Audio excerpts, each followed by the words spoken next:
Hey guys, in this video we are going to be adding an LDAP server. So in the previous video we configure the Windows server, right, with Active Directory. So in this video what we need to do is that we need to go ahead and configure the analyzer to be able to authenticate with LDAP. And LDAP stands for Lightweight Directory Access Protocol. And it's an internet protocol used to maintain authentication data that may be used or that may include departments, people, groups of people, password, email addresses, and printers. LDAP consists of data representation scheme, a set of defined operations, and a request response network. And if we configure this LDAP support and an administrator is required to authenticate using the LDAP server, the FortiAnalyzer unit sends the administrator's credential to the LDAP server for authentication. And if the LDAP server can authenticate the administrator, they are successfully authenticated with the FortiAnalyzer unit. And if the LDAP server cannot authenticate the administrator, the FortiAnalyzer unit refuses the connection. So we need to have an admin for that. And so first I want to go ahead and log into the firewall, see if we have any policies in here that is going to allow the connection from the FortiAnalyzer to the Windows server. Let's see, management to internet. We have LAN to internet, so we don't have management to LAN. So let's go ahead and just create one policy. Let's say LAN or MGMT to LAN. And we're gonna say MGMT to LAN, and let's also add LAN over here and MGMT over here. So basically from LAN to MGMT and from MGMT to LAN, we're just gonna say source everything for now. Okay, service everything, flow-based inspection. We are going to turn off NAT because we don't need NAT, right?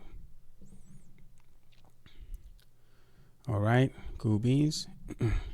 Now from the server we should be able to, let's say, like ping let's ping 192.168.1.99. Yep, so we have access. That is great. Now let's go ahead and go to the FortiAnalyzer. And in the FortiAnalyzer, we are going to have to go to system settings, admin, and remote authentication servers. So let's go ahead and begin. Later, finish, system settings. And in system settings, we're going to go to admin. And admin, we are going to go to remote authentication server. So for remote authentication, we are going to create a new one.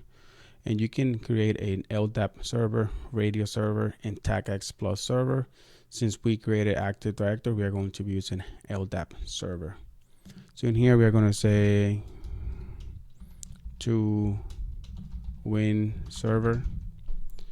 The IP, I do not know the IP. IP config. This one is 10.10.10.1.2. 10.10.10.1.2. 10.10, that's too many. Here we go, 10.10.1.2. There we go. And the distinguished name for this guy, let's see if we can just query that. Nope, it doesn't work. Cool.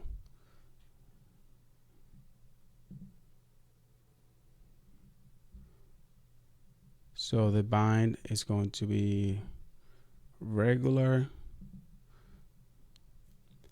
All right, so the user for this one we're going to be using is lab administrator. So this is a user that I use to log into that Windows server. And the password. See if we're able to query that in now. Since we added that password here, that username and password, let's see what happens.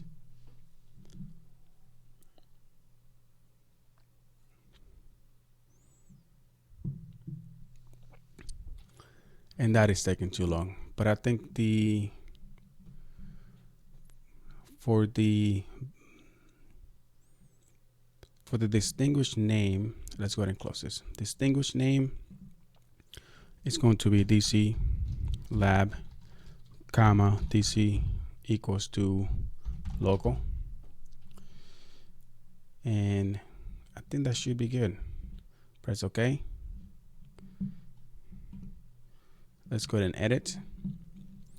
We should be able to, I thought you could test that connection from here, but it doesn't look like. What if we do protocol certificate? Now we don't want to do that. So let's see if that works. Right, let's go ahead and go to a private window, 192.168.1.99. And over here, I want to log in with Analyzer.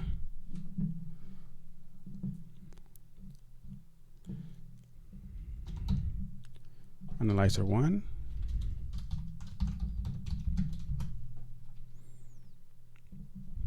What if we, well, admin 123456 is the password? No. What if we put lab? Still doesn't work. All right. So let's go ahead and edit this guy. And we have the correct IP. We have this one. I think this one needs to be same account name. So let's do, wait, is it same?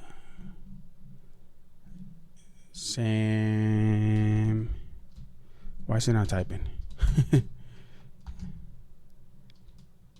Account name. I wish there was a way to test this, but I guess it doesn't. We don't have that. Okay, let's go ahead and try to log in one more time. Still doesn't work. Analyzer 1. No, still doesn't work. Let's see. Am I missing something? I think, do we need to create? Let's go ahead and go to, man, it's been a long time. But we can figure this out, right, guys? Let's go ahead and go to dashboard. Not even dashboard. Let's go ahead and go to admin or administrators. Let's create a new one. It's still, there we go. So this is what we need to do. So we need to pull it from LDAP. We select the LDAP server, right? So this is what we needed to do. So let's just go ahead and call match all users on the remote server. So we need to put analyzer 1, and new password, confirm password.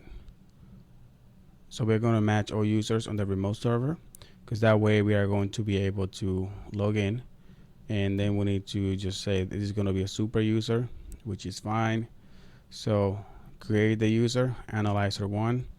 We are going to connect to the LDAP server, which we created over here, to Windows Server. We are going to match all users on the remote server. So it's going to look for that user on this remote server, and it is going to authenticate with this guy. So let's go ahead and press OK. All right, so we have that guy. You can see that it is LDAP. Go back to this login, and this should let us in now. See how that works? Awesome. And we should be an administrator now, because we created a user to be an administrator. And also, if we refresh, we should be able to see that Analyzer is now online, which is really, really cool, right? There we go. We can also go ahead and add it for the, because we created this for the FortiAnalyzer. We can go ahead and do the same for the, well, we did it for the FortiCollector, the collector mode. We can go ahead and do the same for the FortiAnalyzer.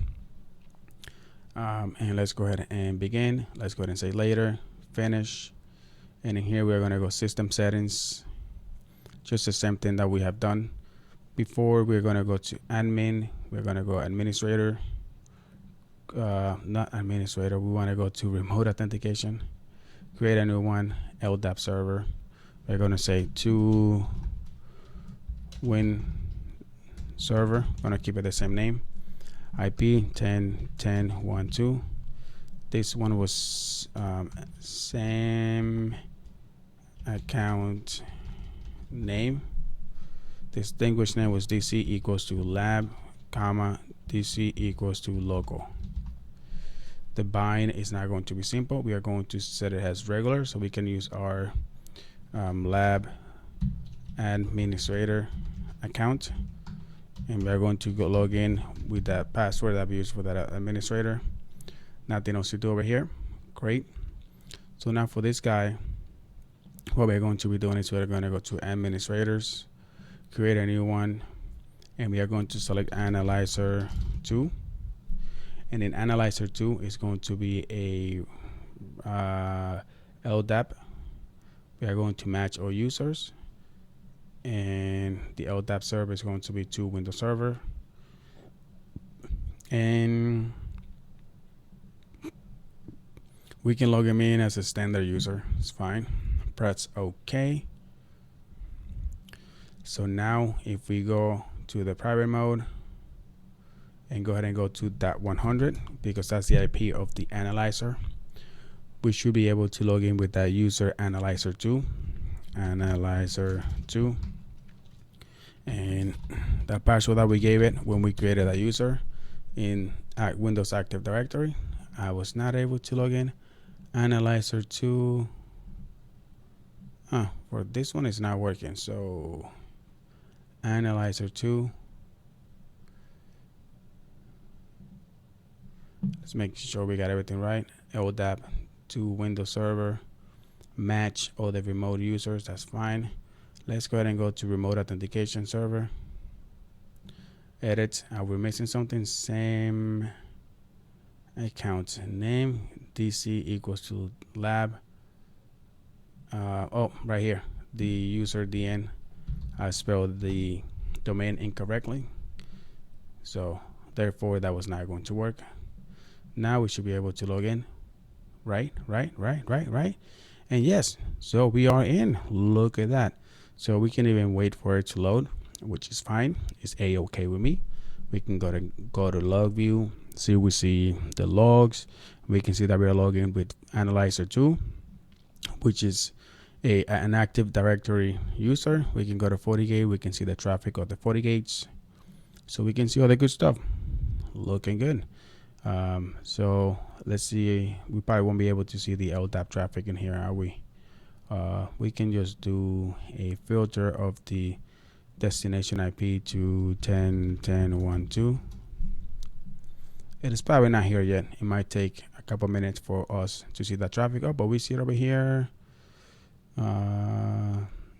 Coming from the source, we can see the source and the destination 7680. So it's doing 7680 traffic. But yeah, well guys, this is it for this video. Thank you guys for watching.